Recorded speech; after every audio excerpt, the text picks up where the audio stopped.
Right, so SNAP is going away in November. There's no more money.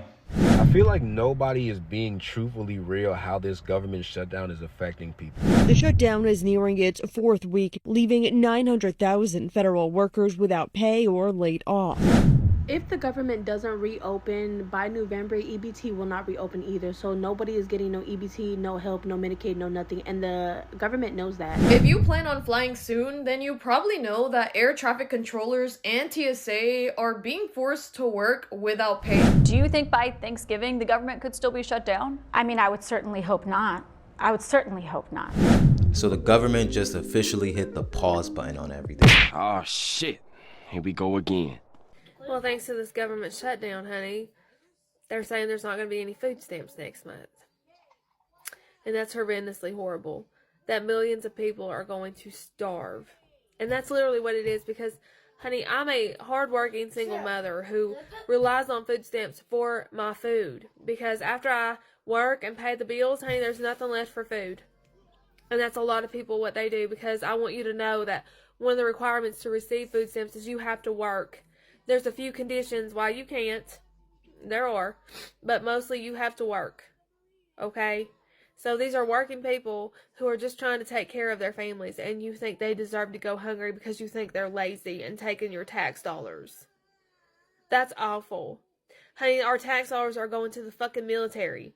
And the billionaires with all their tax breaks that they get. Because did you know the average working American pays more in taxes than the billionaires?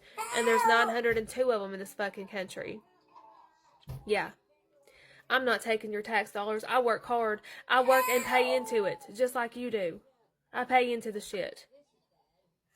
And, you know, I deserve to eat. I do. My baby deserves to eat. He doesn't deserve this. He was a planned baby. Single motherhood I was forced into when me and my husband separated, okay? So understand that shit. That life happens. And I don't want to rely on government assistance because it's unstable. But honey, I'm forced to, and I don't deserve to starve.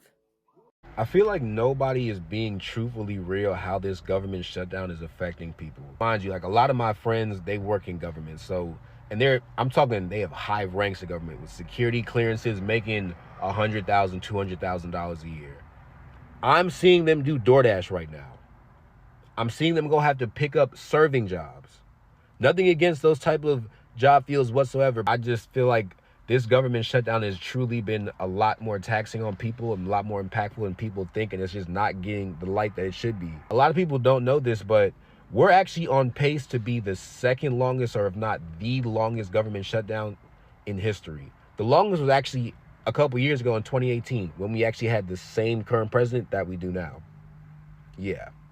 The shutdown is nearing its fourth week, leaving 900,000 federal workers without pay or laid off. The U.S. House passed a spending bill to keep the government open, but that legislation has failed to pass in the Senate 10 times now. Congressman Adam Smith tells me House Speaker Mike Johnson is trying to force Senate Democrats to agree with the Republican spending bill. And if they have the votes for that, well, okay, then I guess that's democracy. I don't like it, but they can vote for it. But now they're telling Democrats that we have to vote for Trump's budget and Trump's government. Smith tells me Democrats are fighting for priorities to keep energy costs low and Medicaid for hundreds of thousands of Americans, but says Republicans refuse to negotiate.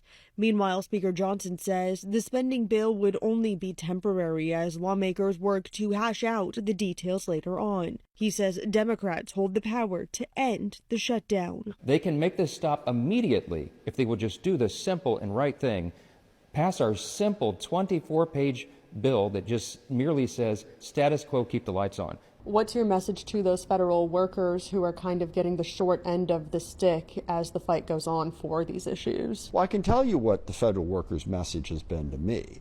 Don't back down. When I asked Smith last week if there is an end in sight for this government shutdown, he said no end in sight, but a clear way this ends. And that's when Speaker Johnson agrees to negotiate with Democrats in the Senate. Senators are scheduled to be back in session on Monday. If you ask me, it was planned. Definitely planned. Did you plan that? Of course I did. Been planning it for years. You guys didn't plan that. He knew what he was doing. If the government doesn't reopen by November, EBT will not reopen either. So nobody is getting no EBT, no help, no Medicaid, no nothing. And the government knows that. And so many people right now are in a panic, as they should be, because people have children.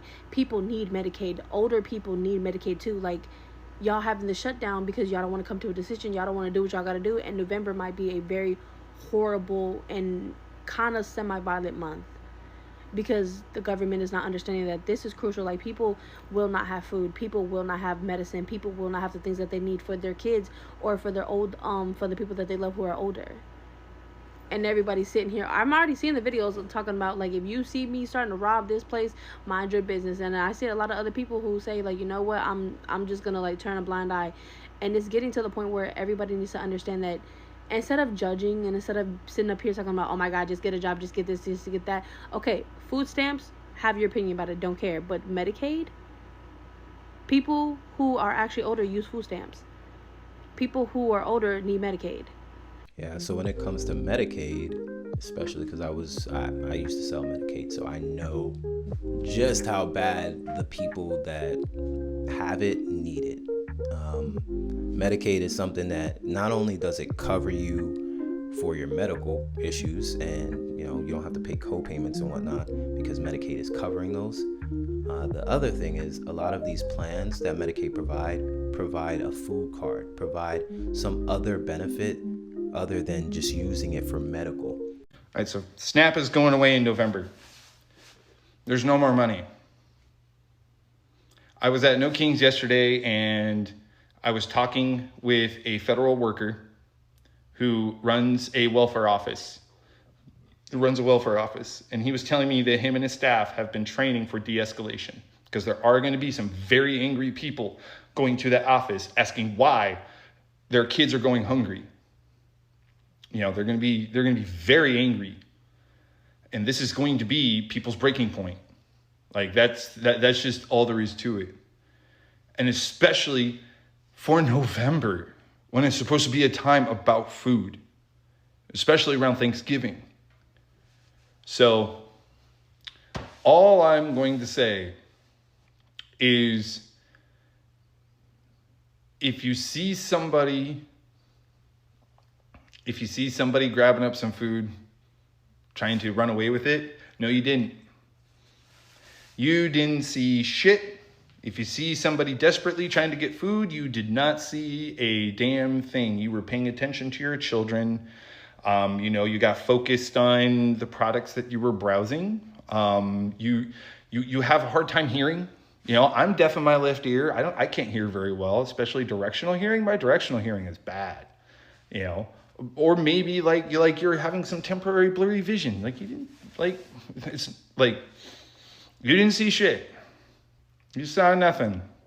If you plan on flying soon, then you probably know that air traffic controllers and TSA are being forced to work without pay. But what you probably didn't know is that they will be receiving their first $0 paycheck on October 25th. So that's more than 13,000 US air traffic controllers and 50,000 TSA employees, plus their families, who will be paid $0 in just a few days for their work because of the government shutdown. Not only will this impact your experience at the airport, this will impact them too, leaving uncertainty on how they will meet basic expenses, mortgage, food, and daycare. The shutdown is also increasing staff shortages, causing delays and operational disruptions at major airports. Now, how are we expecting these employees to maintain the safety of millions of passengers as they experience heightened stress? Do you think by Thanksgiving the government could still be shut down? I mean, I would certainly hope not.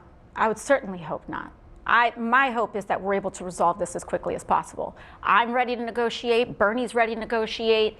I mean, we are all open and ready to. Is anyone actually negotiating right now? No, but let me reiterate one point. Republicans aren't in town. How do you negotiate with people who refuse even to show up to do their job? They're on vacation for what, a month now? Yes. House Republicans have been on vacation for over. But the Republican senators are here, and House Speaker Mike Johnson, we've had him on. He said, we've done our job. We passed the clean CR in the House. It's now up to the Senate to make these negotiations. They need to pick up a phone, Caitlin. They need to pick up a phone.